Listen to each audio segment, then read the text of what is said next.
વડોદરા શહેરના national highway number 8ને અડીને આવેલ જાંબવા બ્રિજ ઉપરથી મોટા ખાડા પડી ગયા છે, તેમજ આ ખાડામાં પેવર બ્લોક નાખીને ખાડા સંતાડવાનો પ્રયાસ કરવામાં આવ્યો છે।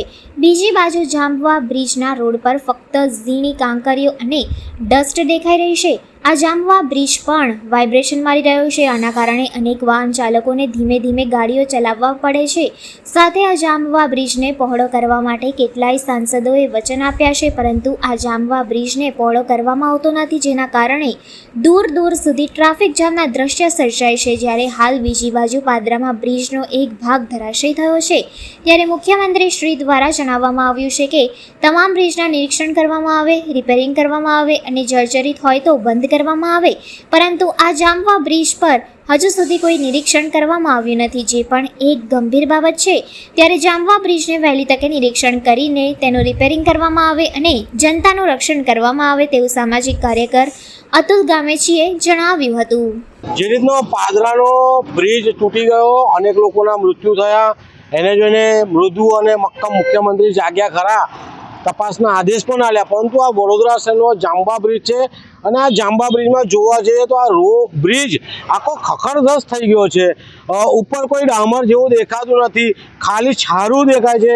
જ્યાં ખાડા પડ્યા છે ત્યાં પેવર બ્લોક બેસાડી દીધા છે અને આ બ્રિજ એકદમ વાઇબ્રેશન મારી રહ્યો છે। તો ક્યાંક પાદરામાં જે બનાવ બન્યો છે એવો બનાવ વડોદરા શહેરમાં ફરીથી ન બને, એના માટે આ બ્રિજને રિપેરિંગ કરવો પડશે, પહોળો કરવો પડશે। આ જાંબવાનો જે બ્રિજ છે ઘણો સાંકડો છે, એને અનેક સાંસદો દ્વારા રજૂઆતો કરવામાં આવી, સાંસદો કહેવામાં આવ્યું કે આ બ્રિજને આપણે ટૂંક સમયમાં પહોળો કરીશું, પરંતુ કેટલાય સાંસદ આવીને ગયા, આ બ્રિજને પહોળો કરવામાં આવતો નથી, જેના કારણે અહીંયાથી ઠેક પોર સુધી, આ બાજુ ઠેક વડોદરાના કપુરાઈ સુધી કે દુનિયાભરના છેડા સુધી ટ્રાફિક જામના દ્રશ્યો સર્જાય છે। લોકોને અવર જવર કરવાની તકલીફો પડે છે। અત્યારે આ બ્રિજની જાંબુઆ બ્રિજમાં એટલા ખાડા છે કે ટ્રાફિક જામ એના કારણે પણ થઈ રહ્યો છે। તો વડોદરા શહેરના સાંસદ અને જે પણ લાગતા વળગતા વિભાગને અમારી વિનંતી છે કે આ બ્રિજને તાત્કાલિક રિપેરિંગ કરે, સાથે રોડ વ્યવસ્થિત બનાવે અને જનતાને સુવિધા આપે। આ જનતાને ટેક્સી જે રોડો બનતા હોય તો જનતાને સુવિધા આપે તેવી અમારી માંગ છે। એક રાહદારી દ્વારા કહેવામાં આવ્યું છે કે અહીંથી હવે પ્રસાર થતા પણ બીક લાગે છે। જે રીતના બનાવ બન્યો પાદરાનો અને બ્રિજ અચાનક તૂટી પડ્યો, લોકો હવે બ્રિજ પરથી જતા ગભરાય છે, વાઇબ્રેશન થાય છે, જાંબુઆના બ્રિજમાં પણ વાઇબ્રેશન થાય છે, એટલે ક્યાંક એવું લાગી રહ્યું છે લોકોને હવે ડરનો માહોલ થઈ ગયો છે।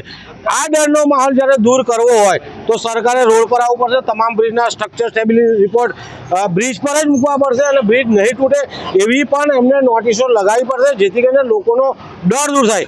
હાલમાં અમારે વડોદરા શહેર જિલ્લાના સાંસદ સભ્યોને વિનંતી છે કે વહેલામાં વહેલી તકે આ રોડની મુલાકાત લે, રોડની ગુણવત્તા તપાસે, કોને આ રોડ બનાવે છે એ પણ જોવે અને જાંબવા બ્રિજને વહેલામાં તકે ખુલ્લો મૂકે તેવી અમારી માંગ છે। જાંબુઆ બ્રિજ પર હવે આની તાત્કાલિક ખરેખર એક્શન લેવાનો ટાઈમ થઈ ગયો છે અને જો લઈ લે ગવર્મેન્ટ તો સારું છે, નહીં તો શું લાગે છે? નહીં તો આ ગમે ત્યારે કોઈ બી પ્રોબ્લેમ અહીંયા આકસ્મિક કઈ બી વસ્તુ થઈ શકે છે, જે રીતના કારણ કે કન્ટિન્યુઅસ ખાડા ને આ ટેકરાને ભલે રિપેર કરે છે પણ છતાં બી ફરી પાછું એ જ, એટલે એનો પરમેનન્ટ સોલ્યુશન જોઈશે કાયમી। જે રીતના બ્રિજ છે પણ ઘણી વાર ઘણા ટાઈમથી લાંબો સુધી 10-15 કિલોમીટર ટ્રાફિક જામના દ્રશ્યો આવે તે વખતે તો ઘણી બધી તકલીફ ઊભી થઈ જાય છે પબ્લિકને, આવું જવું નીકળવું અહીંયાથી 2-3 કલાક નીકળી જાય છે અહીંયા માણસને।